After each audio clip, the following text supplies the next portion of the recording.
بسم الله الرحمن الرحيم. هنتكلم هنا على الاكستنشن بتاعت جوجل كروم. احنا اكترنا بيستخدمها على الويندوز، بيحتاجها سواء كان للسبيلنج اند جرامر، سواء للتولز بيستخدمها لمنع الاعلانات اد بلوكر. للاسف على الاندرويد النسخه بتاعت الكروم على اندرويد مش سبورت الاكستنشن دي. طب ده معناته انا ما اقدرش استخدمها؟ لا، انا كل اللي بعمله بنزل ابلكيشن معتمد، ويب براوزر معتمد على كروميوم، ومن جواه بخش على الكروم ستور بتاعي وابدا انزل الاكستنشن اللي انا عايزها. يبقى اول خطوه انت هتعملها ان انت هتخش على الجوجل بلاي بتاعك وتنزل اي براوزر خاص بالايه بكروميوم عندي. فانا في المثال ده هشرح على ياندكس، وهتلاقي على في الرابط اللي موجود عندك مجموعه براوزر تانية تقدر تستخدم معاها نفس الخطوات دي.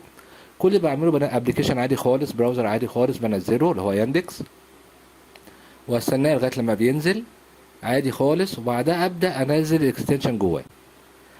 طب انا محتاجها، احنا بنبقى محتاجينها في الشغل، منع الاعلانات، التيم فيور، حسب ما انت شغال، حسب الحاجات اللي انت محتاجها، اللي انت متعود تشتغل عليها الاكستنشن بتاعتك وتبقى محتاجها في الشغل معاك بمنتهى البساطة كده. بس لغاية لما يخلص.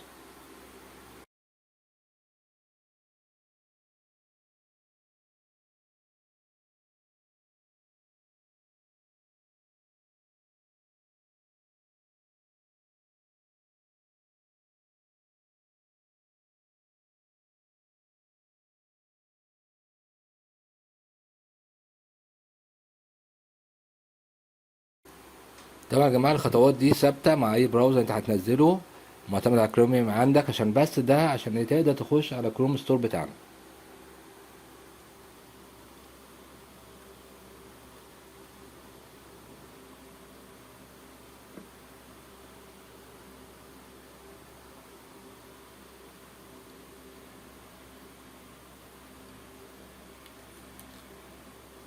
تمام اهو، خلص الداونلود بتاعه، هيبدأ يعمل الانستليشن بتاعته.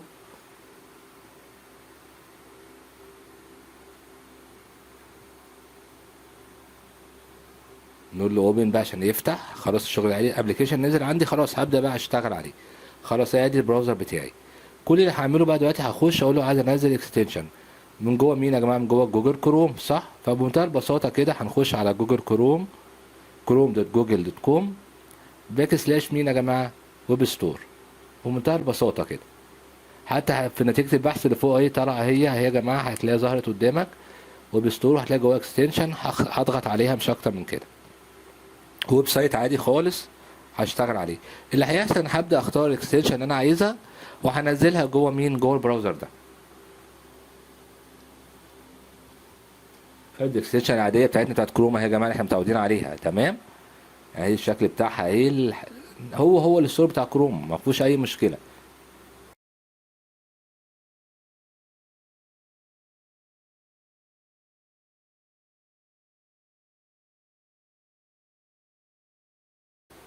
شايفين يا جماعه الستور عادي خالص اهو. انا بقى هبدا اخش انزل، مثلا نبدا بايه او ندي مثال على ايه؟ ندي مثلا الايه الخاص بالجرامر بتاعي، اللي هو المفيد جدا في لو انت بتبعت ايميلات او بتبعت رسائل لحد، ان هو يشيك لك عليه. اي هقول له بمنتهى البساطه زي الشغل الكمبيوتر اد اكستنشن، واستنى لما يخلص.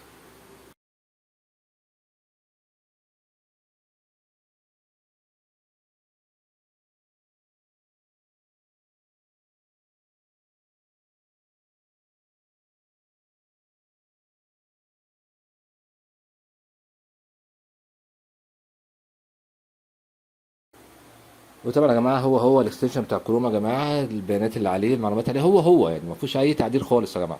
تمام. بس ادي كده كتب لي ريموف فروم كروم، يعني هو خلاص كده نزل عندي. تمام. عشان اتاكد هو نزل، لو دخلت على السيتنج عندي اهو هلاقي في حاجه اسمها اكستنشن كتالوج. لو دخلت عليه هنزل تحت كده هلاقي مين يا جماعه اللي ظهر؟ الجرامر ظهر معايا.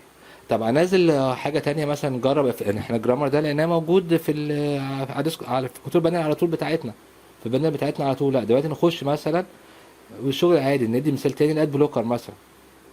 طب هو مش ظاهر، هروح كل اللي هعمله ايه؟ هكتب السيرش عليه عادي.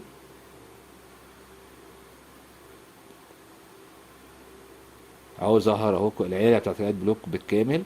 هختار الفيرجن اللي انا عايزه وهقول له انستول برضو اد تو كروم، هيبدا ايه يشتغل معايا.